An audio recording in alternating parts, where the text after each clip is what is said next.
भगवान नरसिंह के क्रोध को देखकर सारे देवता भयभीत हो रहे हैं, डर रहे हैं। किसके पास जाए? कौन भगवान का क्रोध को शांत करेगा? तो इधर स्वयं भोलेनाथ के पास समस्त देवता गए, शंकर के पास।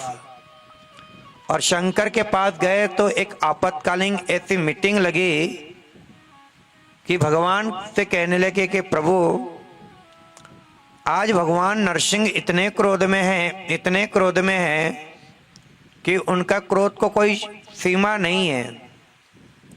और हम लोग तो छोटे देवता है, उनके क्रोध को हम कैसे शांत करें? भगवान से प्रार्थना करी तो भगवान कहने लगे कि अरे देवताओं, आप भयभीत मत हो, मैं समय आने पर आपके कष्ट का हरण करूंगा। भगवान शंकर ने फिर क्या किया कि अपने एक गण को बुलाया, वीरभद्र को, और वीरभद्र को बुलाकर कहा कि जाओ नरसिंह भगवान का क्रोध को शांत करो।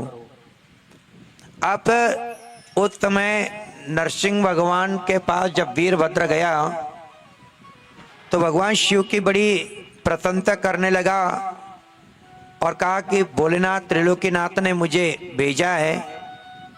हे प्रभु, आप अपने क्रोध को शांत कर लो, कृपया करके।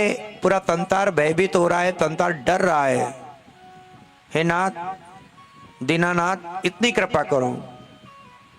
इस वीरभद्र को देखकर नरसिंह भगवान का और क्रोध बढ़ गया और कहा कि अरे, बड़ा शिव का गण बन करके तू मेरे पास आया है और तू मुझे कहता है कि मेरा क्रोध को शांत कर दो।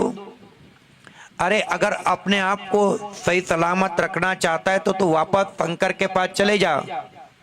अब ना कोई शंकर है, ना कोई ब्रह्मा है, और ना ही मेरे से बड़ा कोई देवता है। अब तो सबसे बड़ा देवता अगर कोई है तो मैं नरसिंह हूं। वीरभद्र बोले, अभी तक के तो मैं तुमको बार बार समझा रहा हूं, पर आपको मेरी बात समझ में नहीं आई। मैं कैलाश लोक से आया हूं, भगवान शंकर का दूत बन करके आया हूं, और आपको मैं बार बार प्रार्थना कर रहा हूं, आपका क्रोध शांत नहीं होता। तो ऐसा करो, मेरे से दो दो हाथ कर लो। तो नरसिंह कहते कि ठीक है, अगर तू कहता है कि दो दो हाथ कर ले, मैं आज तुमसे युद्ध करने को तैयार हूं।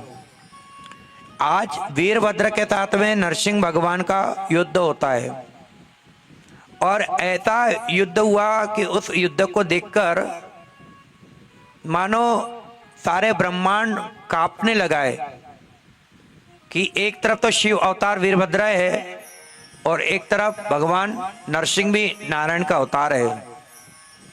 भगवान क्रोध को शांत करना चाहते हैं। इसलिए अब तो क्या देखा, वीरभद्र ने बहुत देर तक, कई वर्षों तक युद्ध हुआ। युद्ध करते करते करते करते नरसिंह भगवान को उठाया और गोल गोल गोल गोल घुमा करके बद्रीनाथ में फेंक दिया। आज भी आप जाओगे तो बद्रीनाथ पर एक नरसिंह शिला है। प्रणाम करो बद्रीनाथ को, बद्री विशाल को, नरसिंह शिला को। तो आज भगवान के जो नरसिंह बने थे, बब्बर शेर बने थे, तो उनकी जो छाल थी वो छाल को निकाल ली। वो छाल काय की थी? बागंबर थी। और वो बागंबर ले जाकर भगवान शंकर को दिया कि भोलेनाथ, मैंने प्रभु का क्रोध शांत कर दिया, उनका मैंने बागंबर निकाल करके लाया हूं। भगवान बोले, तुमने नारायण का बागंबर निकाल कर लाए हो? बोले, हाँ, मैंने बागंबर लाया। तो आज भगवान उस बागंबर को लेकर के अपने मस्तक को लगाते हैं, अपने गले से लगाते हैं। और आज मेरे शंकर भगवान इतने प्रसन्न हो गए कि वो बागंबर को ऐसा गोल गोल घुमा करके भगवान स्वयं बागंबर को अपने कमर से लपेट लेते हैं। तब से भगवान शंकर जी ने बागंबर लपेटा है, नहीं तो भगवान पहले दिगंबर थे। बोलो भक्त बख्शल भगवान की जय। जो बागंबर भगवान ने लपटा वो किसी और का नहीं है, वो नरसिंह भगवान का है। बोलो भक्त और भगवान की जय हो।